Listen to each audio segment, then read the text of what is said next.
샬롬, 평안하십니까? 요한복음 12장 1절 말씀입니다. 6월절 엿새 전에 예수께서 베다니에 이르시니 이곳은 예수께서 죽은 자 가운데서 살리신 나사로가 있는 곳이라. 성경에는 아주 중요한 주간이 두 주간이 있습니다. 천지를 지으신 창조의 한 주간과 요한복음 12장부터 시작되는 고난주간이 있죠. 요한복음이 모두 21장으로 되어 있는데 예수님 공생의 3년 반 동안을 1장부터 11장까지 다루고요. 그 다음에 고난주간 한 주간을 12장부터 20장까지 9장에 걸쳐서 다룹니다. 그렇다는 건요, 이 한 주간이 주는 의미가 그만큼 크기 때문인 거죠. 이런 중요한 주간의 시작에 나사로와 마르다와 마리아 세 사람이 등장을 하게 됩니다. 그들은 지금 베다니에서 예수님을 모시고 잔치를 하는 중이죠. 본문은 이 세 사람을 통해서 하나님께 헌신하는 세 가지 유형을 우리에게 보여주고 있습니다. 먼저 마르다입니다. 마르다는 부엌에서 일을 하고 있습니다. 그녀는 언제나 주님을 위해서 몸으로 헌신하는 전형적인 인물입니다. 교회 안에는 마르다처럼 남이 보든 안 보든 이리저리 뛰며 봉사하는 이런 분들이 계셔서 남을 항상 기쁘게 해주죠. 두 번째는 나사로입니다. 그는 예수님 덕분에 죽었다가 살아난 사람입니다. 그러니까 그는 그 잔치자리에 있다는 사실만으로도 사람들에게 예수님을 증거하게 됩니다. 말하자면 가난 말기의 환자가 병원에서도 포기하고 죽기만을 기다리다가 하나님의 능력으로 기적적인 고침을 받으면 그 사람이 교회에 앉아있는 것만으로도 증인의 삶이 되지 않겠습니까? 나사로는 바로 그런 사람이었기에 바리새인들이 제거하고 싶어 했죠. 끝으로는 마리아입니다. 마리아는 자기가 소중히 간직했던 값비싼 향유 옥합을 가지고 나와서 예수님 발에 다 쏟아붓고요. 그리고 자기 머리털로 그 발을 씻겨드렸습니다. 참으로 정성스러운 헌신이죠. 우리는 이 세 가지 스타일의 헌신을 놓고 어떤 것을 해야 된다 이렇게 말하기는 참 어렵습니다. 어떤 헌신이든 주님께 드려지는 헌신은 다 아름답고 가치가 있는 것입니다. 그런데 그럼에도 불구하고 마리아의 헌신이 특별히 관심을 모으게 되는 것은 주님께서 예전에 마르다의 집을 방문하셨을 때 마리아가 좋은 편을 택했다고 말씀을 하셨기 때문입니다. 누가복음 10장 40절 말씀입니다. 마르다는 준비하는 일이 많아 마음이 분주한지라 예수께 나아가 이르되 주여 내 동생이 나 혼자 일하게 두는 것을 생각하지 아니하시나이까 그를 명하사 나를 도와주라 하소서. 마르다가 이렇게 불평을 할 때 예수님이 타이르시죠. 누가복음 10장 42절입니다. 몇 가지만 하든지 혹은 한 가지만이라도 족하니라. 마리아는 이 좋은 편을 택했으니 빼앗기지 아니하리라 하시니라. 이렇게 말씀하세요. 주님은 왜 마리아가 더 좋은 편을 택했다고 칭찬을 하시는 겁니까? 신방을 예를 들어 말씀드리면 이해가 쉬울 것 같은데요. 신방을 할 때 보면 대부분의 신자분들은 아주 정성껏 목사를 대접하기를 원하십니다.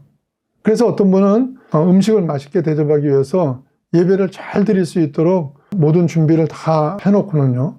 그러면 조용히 나가서 음식 준비를 하는 분이 있으세요. 물론 이제 뒤에 뒷일이 남아서 그렇겠죠. 근데 참 답답합니다. 목사가 왜 신방을 간 겁니까? 밥 먹으러 신방 갑니까? 식사 준비가 아직 안 되어 있으면은 예배 다 드리고 난 뒤에 사랑하는 교들과 서로 얘기 나누면서 그 정도 기다릴 여유는 얼마든지 있는 거 아닙니까? 가장 성의껏 예배 드려야 되는 분이 그 예배에서 빠져버리면은 그럼 어떻게 되겠습니까? 마르다는 예수님 신방 시간에 밥을 했죠. 마리아는 그 예수님의 발 아래서 말씀을 들었던 겁니다. 그래서 마리아가 더 좋은 걸 택했다고 하셨는데 이유는요. 헌신도 말씀을 통해서 주님의 뜻을 잘 알고 있어야 제대로 된 헌신을 할 수 있기 때문에 그렇습니다.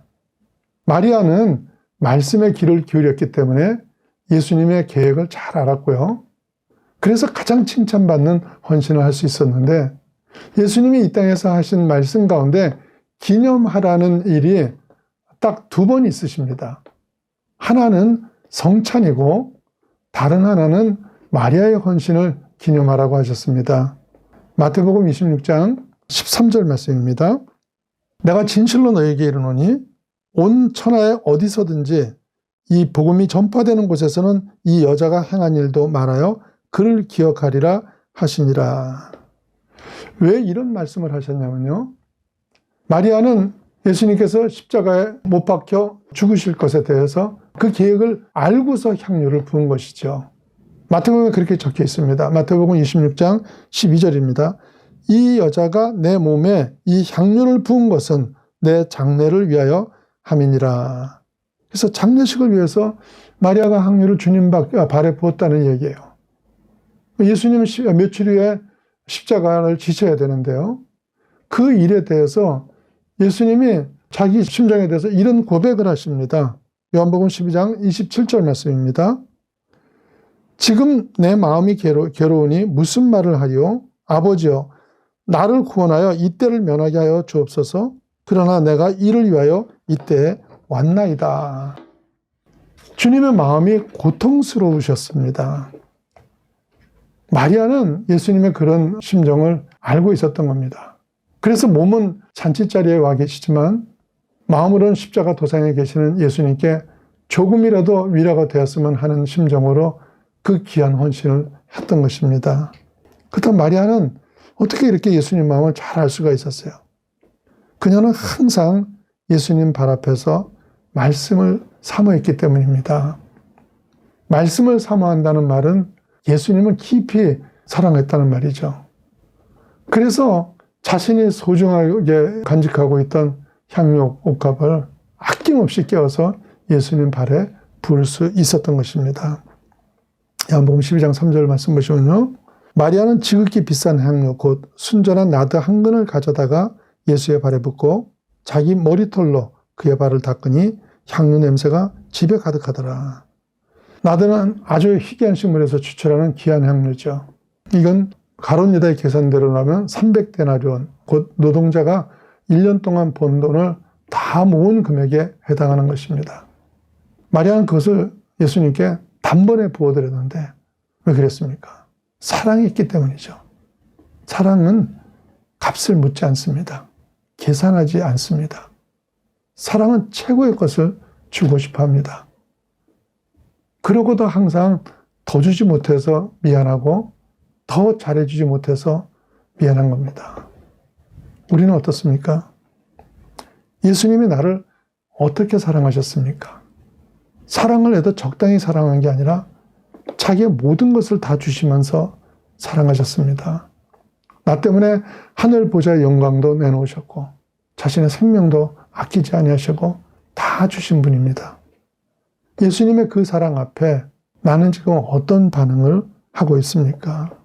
예수님은 우리의 최고의 것을 받을 만한 자격이 충분히 있는 분이십니다.